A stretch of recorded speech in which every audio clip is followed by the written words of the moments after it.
After the death of his beloved wife Ella, Wilmer Castro, the head of a food company, didn't believe he could fall in love again and find happiness. But apparently, it is true when people say that grief lives for 3 years.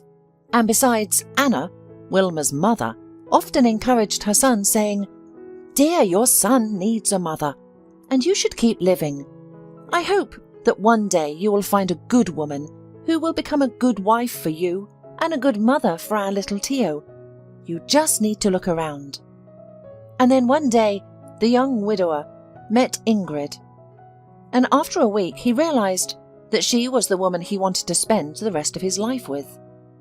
Ingrid quickly bonded with his 6-year-old son Tio, which was a strong argument in favor of their relationship.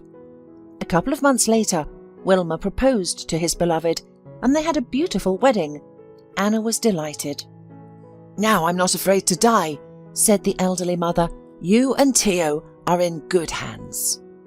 "What are you talking about, Mum?" snorted the son. "Stop talking nonsense. Ingrid and I haven't given you a granddaughter yet, and you'll certainly dance at Tio's wedding." After their honeymoon in the Seychelles, the newlyweds started their family life, which according to Wilmer was beautiful. Unfortunately, after a while, Wilmer faced a serious problem.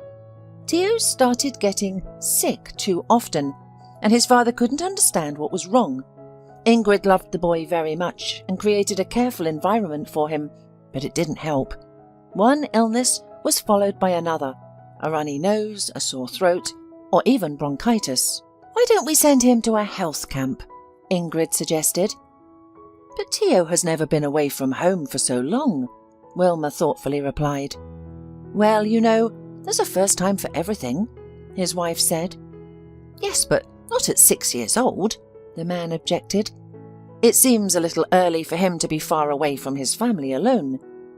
"I understand your concern, but I disagree. It will be good for Tio anyway.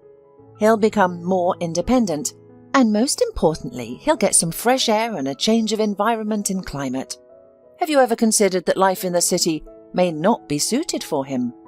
"No, I hadn't thought about that," Wilmer said, shaking his head. "Honey, I'm totally confused. I don't understand anything anymore. Everything was fine with him before, but now he's constantly sick. Wilmer, I try my best to prevent him from viruses, but all in vain I can," Ingrid said, sobbing and wiping tears from her eyes. "I'm watching Tio's diet and regularly airing his room. I don't want to keep him far away from us because I love him, but I can't see his suffering anymore. My heart aches for the poor boy." "Wouldn't it make sense to air his room less often? I think it's too chilly in there." "That's not a problem," replied the young wife. "It's worse for him when it's very hot, and fresh air reduces the germs. But you know I'm not a doctor, and in the camp, Tio will be under the care of specialists." "Well, maybe you're right," Wilmer said thoughtfully. "Perhaps a health camp is not such a bad idea." "Okay, I'll think about it. Thank you, my dear, for all you do for my son." And the loving father started exploring various options for children's recreation centres. Soon he found something suitable for Tio, and he promptly contacted the camp administration. "We have an individualised approach for each child," said a woman with a pleasant, well-pitched voice. "The minimum length of stay is 2 months." 2 months? Wilmer repeated it with a slumped voice. Even though Wilmer didn't fully understand the necessity of this trip, he wasn't ready to be apart from his son even for a whole month. "Yes, 2 months," the administrator confirmed. "But don't worry, you can visit your child on any day that is convenient for you." "Well, that's not so bad," Wilmer replied. "And how do I sign up?" The administrator explained all the necessary details, and that was it. All that was left was to mentally prepare Tio for the trip. After all, the kid was going to be away from home for 2 months. But to Wilmer's surprise, Tio's eyes lit up. "And will I play there with other kids?" the boy asked excitedly, and his father sighed. Yes, he understood pretty well that Tio lacked communication with his peers. He used to go to school, but as soon as a series of colds began, Wilmer took his son out. So Ingrid was right. A kids' health camp was a great idea, no matter how you looked at it. However, a week before the departure, the boy complained of a severe headache. Putting his hand on his son's forehead, Wilma shrieked. Teo's forehead was as hot as a stove. The thermometer showed a temperature of almost 40. Oh God, this is the last thing we need. The father muttered in despair and sank into a chair. What's wrong? Ingrid asked as she entered, hearing her husband's last words. Well, Teo is sick again, Wilma said, and it seems quite serious. The young woman stared intently at her stepson and furrowed her brow. Teo's face turned red and sweat started to appear on his forehead. It looks like we'll have to postpone the trip, Wilma said, and now we are going to the doctor. Are you sure? We still have a week before we leave. Maybe he'll get better, Ingrid said. However, the next day, Teo showed no signs of improvement, and the doctor said that the trip was no longer an option. And I would strongly recommend you to get a qualified nurse. I see, thank you. Why do we need a nurse? Ingrid exclaimed as the doctor left. Why do we need a stranger in the house? Do you know anything about medicine? Wilma interrupted her. When it came to his son, Wilma was firm in his principles. Well, no, but... Then this conversation is over, he said. Tonight I will go to the agency's website and find a nurse. Realizing that her husband's decision to hire a nurse for his son was final and could not be challenged, Ingrid did not argue and nodded. Well, that's fine, Wilma concluded. Now I need to go to the office. Take care of Teo. If there's an emergency, call me. After completing some urgent tasks at work, Wilma hurried home. He trusted Ingrid as much as he trusted himself, but he felt calmer if Teo was by his side. As he drove over the bridge, he noticed a very young, poorly dressed girl. She seemed lost in thought, and then she swung her leg over the railing with the clear intention of jumping. Wilma slammed on the brakes and quickly got out of the car. What do you think you're doing? He shouted, pulling the stranger away from the railing. Are you exhausted from living? Yes, tired, sobbed the girl. This isn't life, but just suffering. Come on, let's go to the car, Wilma commanded. After a little hesitation, the girl obeyed. What's your name? Wilma tried to ask her kindly. Corey, replied the girl timidly. Corey, tell me, why does such a young, beautiful girl think that life is suffering? I'm pregnant, Corey whispered and silently sobbed. Wow, congratulations. The businessman shook his head reproachfully. So you've decided not only to ruin yourself, but also your innocent child? My fiancé left me, the girl kept sobbing. I trusted him, and he did such a cruel thing to me. I see, Wilma nodded. But that's still no reason to take your life and the life of your child. It's easy for you to say, yes, she sighed, but I have no one to turn to, and I have nowhere to live. What about your parents? As it turned out, Corey's father left the family when she was 2 years old. Her mother raised her alone, and when Corey was 14, her mother met Bob. Bob moved into their house in the village and took care of all the repairs that needed to be done. He seemed to be a hard worker in general, and both the mother and daughter were grateful for his help around the house. The idyllic situation lasted for exactly 3 months, and then Bob started to have bouts of drunkenness that would last for months. Mum, why don't you kick him out? Corey asked. Why do you need him? You wouldn't understand, the mother sighed. Even though he's bad, he's mine. And then Mum got sick. The 4th stage left no chance of recovery. The woman burned out like a candle in a matter of months. Bob kept living with his stepdaughter. I'm registered here, so I'm not going anywhere, declared the stepfather. Corey was not glad to live with Bob, who was basically a stranger to her. But she couldn't help it, because Bob really was registered with them. After a while, she met Steve. The young couple rented an apartment and began living together. However, the news of Corey's pregnancy did not make her boyfriend happy at all, and the poor girl moved out of the rented apartment. But when she returned to her mother's house, it turned out that the house had burned down. Bob said it happened because of old wiring, but Corey was sure because of his habit of smoking in bed. "I was desperate because I had nowhere to go and no one to ask for help." "There's always a way out," Wilma spoke slowly. "No, I'm not going to have an abortion," Corey said, shaking her head. "My mother told me never to do this because of my Rh negative blood type. Otherwise, I will never have a baby anymore." "I see," Wilma sighed. He was puzzled. Unlike many businessmen, Wilma Castro had not lost his ability to feel compassion for the people around him, and therefore he wanted very much to help the stranger. But how could he help her? "And what can you do?" Wilma asked. "What do you mean?" frowned Corey. "You think if you have money you can offer—" The girl did not finish her line of thought and looked indignantly at Wilma. The man looked at her perplexed, and when he finally realized what she meant, he laughed. Wait, Corey," Wilma laughed. "Did you think that I wanted to offer you intimacy?" Wilma looked at her and the girl blushed. "Okay, I should be more clear. Will you come work for me as a maid?" the man asked. "Do you need a maid?" "Well, you could say that," Wilma nodded. "I do have a maid, but she doesn't suit me very well." "What's wrong with her?" Corey inquired. "What if I'm not right for you for the same reason?" "I hope that's not the case," the man smiled.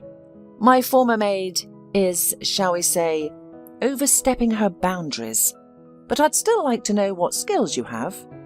Corey was silent for about half a minute, and then she said, "I did 4 years of medical school, but I quit as soon as I found out I was pregnant, and my boyfriend betrayed me." "Oh!" Wilma exclaimed. "Why didn't you take a leave of absence?" "Well, everything came at once. I just couldn't take it." "I see," he said, and then it hit him. "What if I hire this girl as a nurse for Tio? 4 completed courses is something," Wilma thought, and, explaining the situation, offered Corey a job. "Oh, no," she was afraid. "I'm afraid that I can't handle it." "Didn't they teach you anything in medical school?" Wilma widened his eyes and added, "I can't believe in this." Corey kept refusing, but the natural gift of persuasion possessed by the businessman did its job. When the girl agreed, she felt both joy and shame at the same time. Just minutes ago she didn't want to live, and now she had found a job and a roof over her head. You never know where you'll find it or where you'll lose it. Ingrid, on the other hand, was furious. She did not take the stranger's appearance in the house easily. "Why do you need this homeless woman?" exclaimed Wilma's perplexed wife. "Why the hell did you bring her? She'll only make things worse." "What makes you say that?" Wilma asked calmly. "Corey has an unfinished medical degree, and if she had finished medical school, she would be an excellent therapist." "That most important word is unfinished," Ingrid said it angrily. "Ingrid, do you really think I'd hire Corey if she didn't have any knowledge at all? We had a chat during the ride, and then we visited Tio's doctor. He has instructed Corey, and he is convinced she is the right person for the job." "I don't know," the wife threw in irritably. "She is just an undergraduate doctor, and she's pregnant. Honestly, I was shocked by your decision." "Darling, I know how careful you are about Tio, but trust me, everything will be fine," Wilma assured her. "I don't think so," Ingrid thought, but said nothing. Corey gave the impression of a person who knows her job. Despite not being a qualified doctor, she quickly made the same diagnosis as the visiting doctor. Corey noticed that the child's living quarters were excessively damp. "Most likely, his frequent illnesses are due to this," she suggested. "Changing the room and belongings should improve the situation without the need to move to the camp." What a smart-ass, Ingrid thought angrily. She wanted nothing more than to avoid living under the same roof as some ragamuffin. However, Wilma stood his ground. His intuition told him Corey's presence would bring benefits. And he was right. Tio loved Corey, if not as his own mother, but as a good, kind relative, for sure. But as they say, trust but verify. Wilmer decided to reassure himself by installing a camera. First, he needed to confirm Corey's trustworthiness. Secondly, he could monitor his son's well-being during his business trips. While in the office, Wilmer periodically reviewed the footage and was satisfied. Corey fulfilled her duties perfectly, and the child was not disappointed in her. The problem was only with Ingrid. Wilmer was no fool and suspected that his wife was unhappy with the young nurse's presence.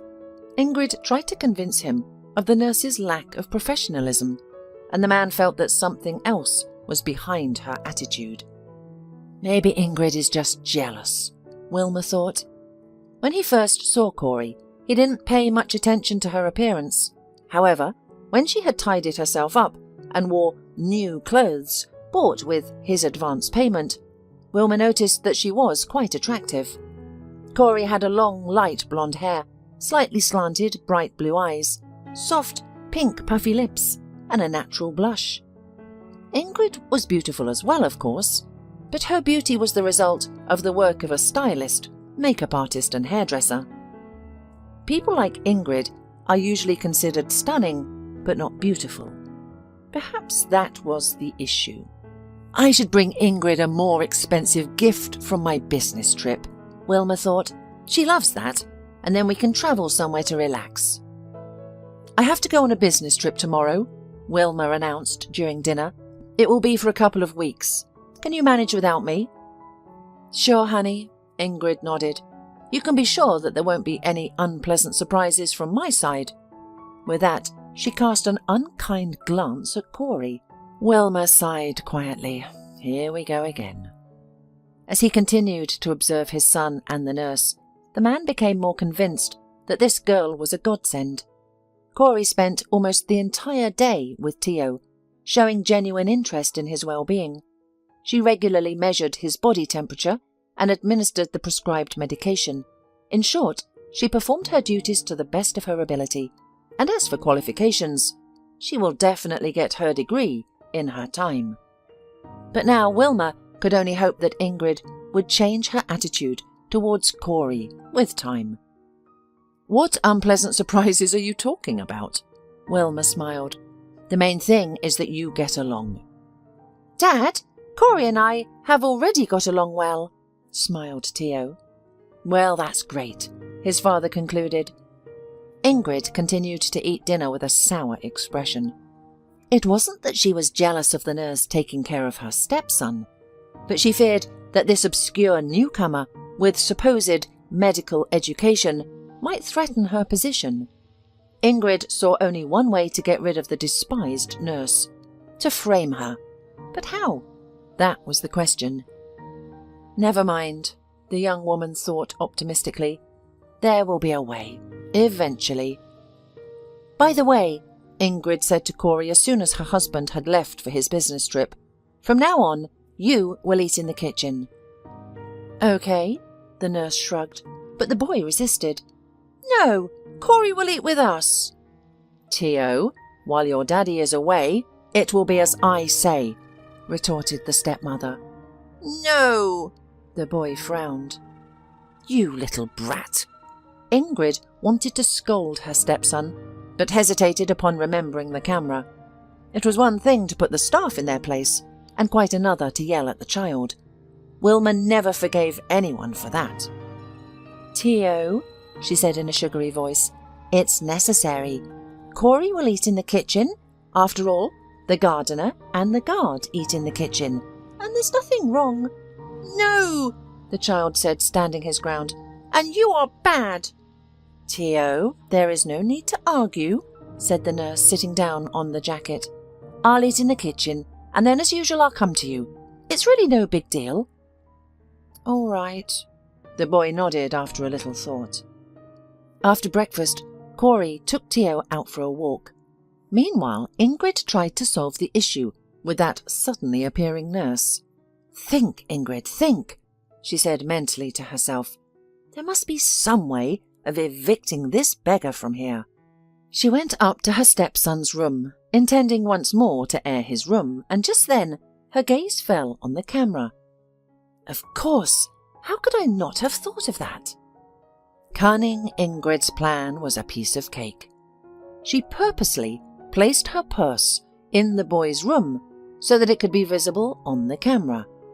Ingrid was sure that Corey would take the purse and return it to her, and then she would be able to convince her husband that his protégé was an ordinary thief. The plan was right.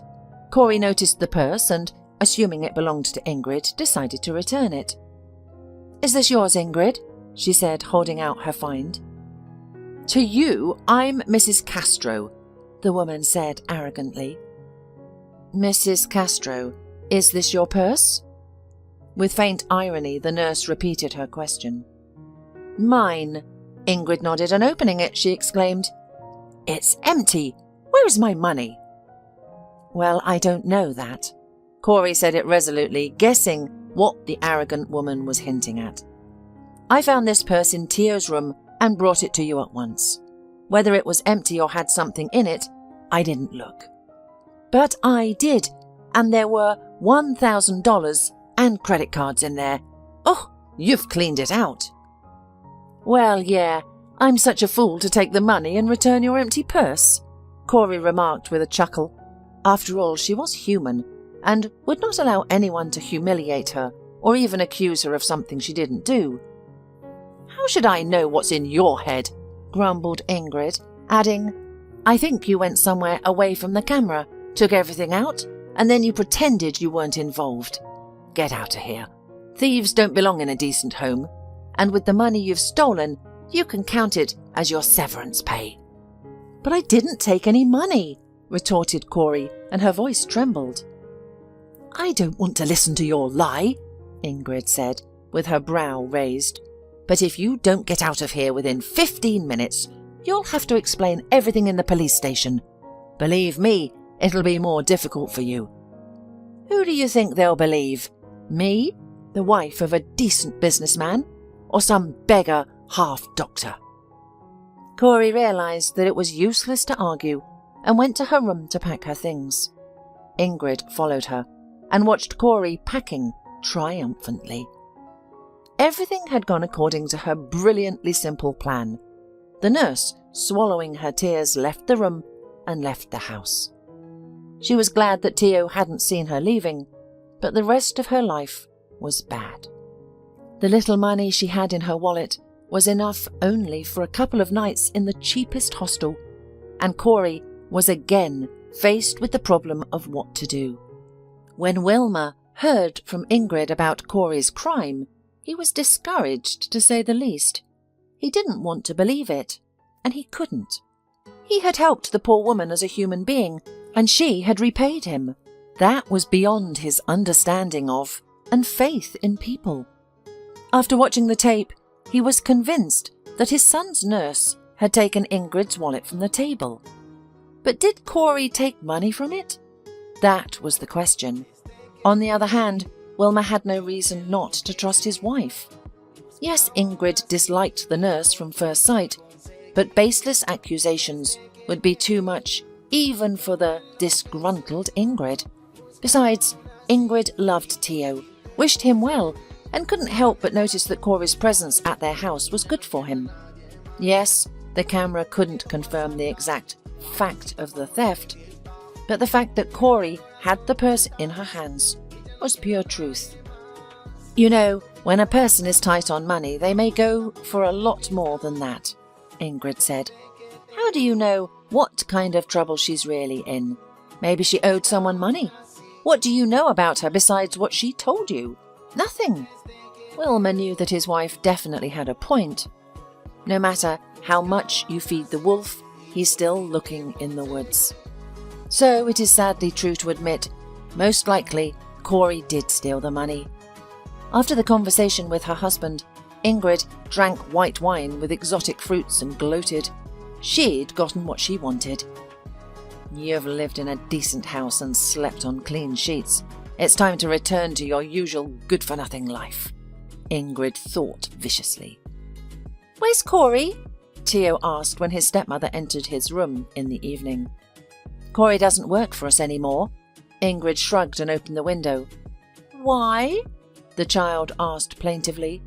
"Because your darling Corey has stolen my money," said the stepmother eagerly. "You're lying. Corey's good. You're bad." "If you don't want to believe it, I don't care," Ingrid said, grinning. "Close the window, please," Theo asked. "I'm cold." "All right," replied the stepmother after a little hesitation, and she closed the window. The next day, the boy felt sick again. "I feel bad," Theo complained. "Well, what's the matter with you again?" Ingrid rolled her eyes. The boy was all red, and his eyes shone with an unhealthy glow. "Give me the syrup," Theo asked quietly. "What kind of syrup?" "You don't even know what kind of syrup," exclaimed the boy in despair. "Why did you kick Corey out?" "I've already explained to you that she's a thief," Ingrid said, and then, looking sternly at the boy, added, "Not another word about her, do you understand?" Theo was smart beyond his years and guessed that he would not get what he wanted. It's better to wait for Daddy. The stepmother gave the syrup and left the room. She wanted to open the window, but the boy said that he was very cold, and Ingrid did not do it. Theo began to wither, and it wasn't just the illness. The boy felt that only Corey really cared for him. Daddy, of course, also loved him very much, but he worked a lot and could not spend enough time with him. Ingrid didn't care about him. All she cared about was her own person and Wilma's money. As for Corey, after such a dishonourable discharge, she had fallen on hard times. After spending 2 nights in a hostel, she went in search of some kind of accommodation. She hoped that the world wouldn't be left without kind people. "What if someone will take me in for a loan?" Corey thought hopefully. "Or offer to help them with household chores in exchange for a roof over my head?" However, Corey's hopes were fading by the minute. There was no one willing to lend her a corner. Still, Corey tried not to despair. What else could she do? She decided to visit the neighbourhood where she and Steve had rented an apartment. People often rented out apartments there for very low prices because no one wanted to live there since it was a very criminal district. And miraculously she got lucky. However, it was hardly to be called real luck. The man who agreed to lend Corey the tiny apartment lived in the next one, and he was a heavy drunkard. The apartment was filthy and smelled of stale cigarette smoke, but of course it was better than living on the street. "I expect money in a month," said the drunk landlord. "Deal," nodded Corey, heartily hoping to find some work. The main thing was not to inform the potential employer about her pregnancy. During her job search, her landlord would visit her home from time to time and ask about money. "But it hasn't been a month yet, has it?" Corey invariably answered, suspecting that the man needed money for the booze. And the sooner the better. Finally, Corey managed to get a job at a food delivery service. "We pay weekly," the administrator informed her, and Corey nodded happily. She couldn't have dreamed of such luck. The pay was good, and by her calculations, she should pay the rent on time. After working for a week, Corey filled the fridge and put aside money for the rent. But unfortunately, that was the end of her bright streak. One day she got sick at work. Corey was leaving the shopping centre loaded with products that she was to deliver and fainted. The frightened administrator called an ambulance. "Well, in your condition, it's not normal to carry such heavy weights," said the doctor. "You're at risk of miscarriage, so you'll have to stay here for a couple of days." Corey sighed heavily. She had only worked 2 days this week and wondered if she would be paid for her work. No work again, no money, Corey thought sadly. And how will I pay the rent? The only positive thing was that the hospital was much more comfortable than the shabby apartment. She called the landlord and asked him to wait an extra week, mentioning she had gotten to the hospital. Of course, he was already being overly kind to her, but she was hoping for his extra favour. However, this time the man didn't want to get into the poor woman's problems. "I don't care. Do you have any money at all?" he interrupted Corey's stream of complaints. "Yes, in the kitchen cupboard, under the blue teapot," she replied, hoping that the landlord would be convinced of her solvency and make concessions. What a naive girl she was. "That's good," the man said, visibly pleased, and added, "I take all the money. That's 1 month's pay and my moral compensation for the long wait. And you should not come back here again. I don't need such irresponsible tenants here. Where can I get the key?" "At the city hospital," Corey answered gloomily. "I'll leave it with the lady on duty." "Why aren't you eating?" Ingrid asked, watching her stepson pick at a plate of pasta with a frown. "I don't want to," Theo mumbled, defiantly pushing the plate away. The boy longed for Corey very much, but realised that he shouldn't talk about her with his stepmother, otherwise she would start cursing and calling her a thief again. "How are you?" Wilma cheerfully asked the household upon returning from a business trip. "Fine," purred Ingrid, kissing her husband. "Yeah?" he smiled. "That's great. Where's Theo?" "He's in his room," she replied. Seeing his son, Wilma froze with his mouth open. To be honest, he didn't even immediately recognize Theo. The boy had turned pale, shriveled up, and looked unfortunate. "Are you sick again?" the worried father asked. "Dad, can Corey come back?" replied the boy, a tear rolling down his pale cheek. Wilma was confused. "Sonny, I would love for her to come back, but it's impossible," he replied in despair. Wilma looked at his wife, as if asking her if Theo knew about the theft. Ingrid barely nodded. "Daddy, I know that Ingrid thinks Corey stole the money," said the shrewd child. "But that's not true. She's good, and Ingrid is bad. I was cold, and she opened the window." "What are you talking about? A good or bad?" Ingrid couldn't take it anymore. If only it were that simple. "Ingrid, don't yell at the child," Wilma said quietly but firmly. "I'm sorry," she stammered, "but you should understand." "I understand," said the husband. "When I left, Theo got sick again. Isn't that a reason to listen to his request?"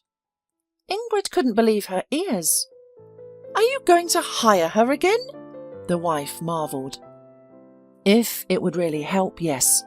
And then I'd still like to hear the other side of this case." Without delay, Wilma began his search for Corey. It didn't seem easy, as she had no permanent address. All he had was the address of the apartment she shared with the father of her child, but they had broken up, and it was unlikely she would go back to him after such a betrayal. Though she might have acquaintances there, it's worth a try, Wilma reasoned. There are no other clues yet.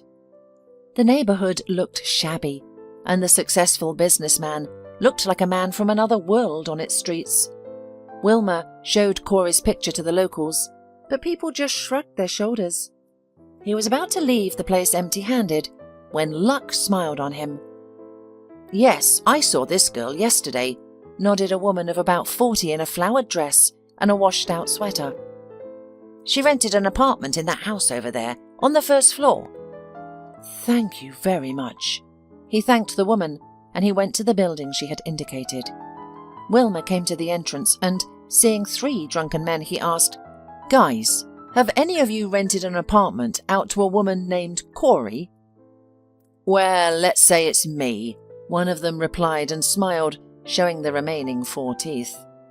"Let's say, or is it really you?" "Yes, she was my tenant," the man replied, looking at Wilma with interest. "He's clearly hoping to get some money from me," the businessman guessed. "Well, whatever you ask, as long as the information is useful." And the information was indeed important. For $50, Wilma found out that Corey had rented an apartment from that drunkard, but he had asked her to vacate the premises due to lack of payment. "And where could she be now, do you know?" asked Wilma, not hoping for an answer. "The day before yesterday, she was in the city hospital. She called and tried to get me to wait another week. I said no. I'm not a charity organisation." "I see." Wilmer nodded again and, taking money out of his wallet, walked away. What kind of jerk would you have to be to kick a pregnant woman out of an apartment? Wilmer thought with indignation, although what else could I expect from a marginal? However, he was more interested in another point. If Corey, as Ingrid assured him, had stolen the money, then how come she had nothing to pay for this shanty place? The answer was self-evident. Corey hadn't stolen anything, and Ingrid hadn't paid her a penny. Wilmer was terribly embarrassed. Corey had worked for him for almost a whole month. She'd done her job perfectly, and Tio not only recovered, but also became attached to her. "I just have to find her," thought Wilmer, and he went to the city hospital, praying that Corey was there. Threatened miscarriage. Corey smiled sadly, and the businessman's heart snapped. From nervousness. 1-to-1, and I ended up getting sick right at work. That's how I ended up here. Wilmer mentally grabbed his head. It wasn't what he wanted for the woman who worked for him, if they did it well. At work? He raised his eyebrows in bewilderment. "Yeah," she nodded. "I started looking for a new one after Ingrid had kicked me out, and I got a job at a delivery service." "Corey, this very dismissal is what I want to talk to you about," Wilmer began. "It's a very delicate issue, and—" Wilmer stopped talking, not knowing what to say next. Corey came to his rescue.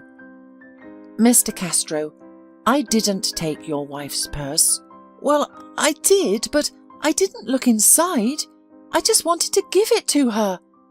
There was desperation in Corey's voice, and the businessman believed it was true. "I believe you," he said quietly, "and I want to suggest that we go back. Agreed?" "But your wife won't let me work," Corey said uncertainly. "I'll take care of my wife."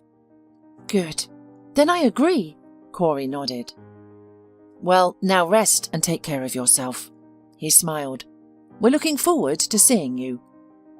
The doctors made great efforts, and Corey's pregnancy was saved. Wilmer and Tio came to her discharge together. "I'm very glad you're coming back," said little Tio, looking at her seriously. Seeing Corey, Ingrid pressed her lips together unhappily, but said nothing. She did not know what she should do. "Oh, these beggars! They are rarely tenacious creatures," thought Ingrid grudgingly. "You close the door, they come in through the window." There was nothing to think of setting Corey up again. Wilmer wouldn't believe it anyway. Tio began to recover quickly, his cheeks rounded and rosy. He loved to go for walks with his nanny. They went to the zoo, amusement park, and other hot spots for the youngest visitors. And once Tio and Corey went to the park, they found a puppy there, took him in, and named him Finn. Wilmer was happy, but something was still bothering him. But what was it? "Corey, you are simply a magician," he said one day. "Tio seems to have recovered, gotten stronger, and he is really happier now than before. What are you doing with him? Miracles, that's what." "Oh no, no miracles," the girl replied, embarrassed. Tio was moved to another room. That was the first step. Optimal air temperature plus carefully selected medications. That's all the miracles. At the mention of temperature, Wilmer suddenly remembered his son's words about Ingrid. "I was cold and she opened the window." Probably that's what caused his constant illness, Wilmer thought. Wilmer had often puzzled over why his child's room was damp. His first thought was that perhaps the builders had made a mistake somewhere, resulting in increased humidity and as a result frequent colds. Wilmer even thought about filing a lawsuit against the construction company. Then suddenly, a terrible thought settled in his mind. What if Ingrid was intentionally cooling down Tio's room? She also insisted that I send him to a health camp. But why? Wilmer realised that he couldn't easily accuse his wife of such a thing, so he decided to order an independent examination. In his heart, there was a hope that he was wrong, and that he couldn't marry a woman capable of deliberately harming his son's health. It should be noted that the relationship between the spouses became strained. One day, Ingrid casually brought up the topic of whether it was inappropriate for the servants to eat at the same table as the hosts. The servants? Maybe, Wilmer nodded calmly. But Corey has become a member of our family for Theo and me. She cured my son, for which I will be grateful to her for the rest of my life.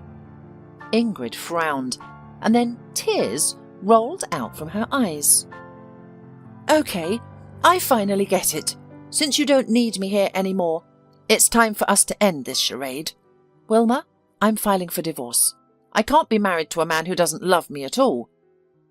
With these words, she got up and ran upstairs to her bedroom. Of course, Ingrid had no intention of getting a divorce. It was just a manipulation, and Ingrid hoped that Wilmer would chase after her and beg for forgiveness. And then her only condition would be to fire Corey. However, Ingrid turned out to be a poor manipulator. Wilmer willingly signed the divorce agreement and, moreover, said that he intended to give Ingrid everything she was entitled to, which was nothing. Being a foresighted man, Wilmer grew up with a prenuptial agreement, and as a result, the greedy lady was left with nothing. Be grateful that I didn't accuse you of taking all the money from the safe. Wilmer said this after the divorce process. And you thought I wouldn't notice anything? Ingrid gave her ex-husband a hateful look, but it didn't make any impression on him. Well, my dear, note that it wasn't me who filed for divorce. Wilmer grinned. And here, as a memento, the former husband handed her the results of an independent examination. Goodbye. I wish you happiness in your search for another fool. To hell with you, said Ingrid angrily as she walked away, her heels clacking loudly. How could I have failed so stupidly? Well, I'll make life fun for you. You forget worldly wisdom. He laughs best when he laughs last. That same evening, armed with a can of gasoline and a lighter, Ingrid went to the house where she had been living. Corey and Theo were playing board games, while Finn was happily wandering around. Wilmer was due back any minute. It smells burnt, the boy remarked. Corey sniffed and also noticed a burning smell, and the next second she was horrified to see flames through the window. Corey, I'm scared, cried Theo. Calm down, my darling, stay calm, she said soothingly, picking up the boy and running towards the exit. They couldn't waste any time, as the fire would soon block their way to safety. Corey placed Theo on the grass, stood away from the fire, and took a moment to catch her breath. I've already called the fire department, the neighbour said, running up to them. There's Finn, Theo squealed. Corey couldn't leave the poor pet to die. Without hesitation, she rushed back into the blazing heat. A few minutes later, a deafening explosion was heard, and the house collapsed like a house of cards. Driving along his street, Wilmer Castro couldn't believe his eyes. The house that he had poured his heart and soul into was engulfed in flames. The man sped up his car. Where's my son? He shouted, jumping out of the car. The boy is at the neighbour's, one of the firefighters said, and Wilmer rushed towards the neighbour's house, hoping that Corey and the dog were safe too. Corey, the little one stammered, overwhelmed with shock. And Finn! They took her to the hospital, and she's seriously hurt. Wilmer rushed to the hospital and found out that Corey was in stable condition. Her hands and feet were slightly burned, but in general, her life and pregnancy were not in danger. As luck would have it, a second before the house collapsed, Corey had left the house through the emergency exit in the kitchen. Wilmer sat by Corey's bedside, who was sleeping under sedation. and holding her hand, looked at her with a worried look. Only now he realized how attached he had become to this girl. "I never had time to tell you that I love you," Wilma whispered and gently squeezed Corey's palm. The house was destroyed by the fire and couldn't be rebuilt. Fortunately, it was insured. Security cameras captured her setting the fire. They couldn't put her in jail because Ingrid was declared insane and placed in a psychiatric hospital. Corey was getting better every day. One day, Wilma came to visit her with Theo. "Why did you risk your life like that?" the man asked. "But it's your son's favourite puppy, and we found him in the park and tamed him. And as you know, we are responsible for those we have tamed," replied Corey with a smile. "Then you're responsible for me, Corey. After this accident, I have realized that you have become very dear to me, and I will not let you go anywhere else.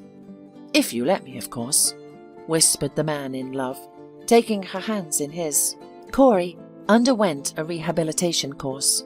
The lovers got married, and on New Year's Eve, she suddenly felt that happy motherhood was only hours away. And soon a little baby girl was born. This new year became the best in the life of Wilma Castro. After all, his family became truly happy and bigger, and it was worth living for.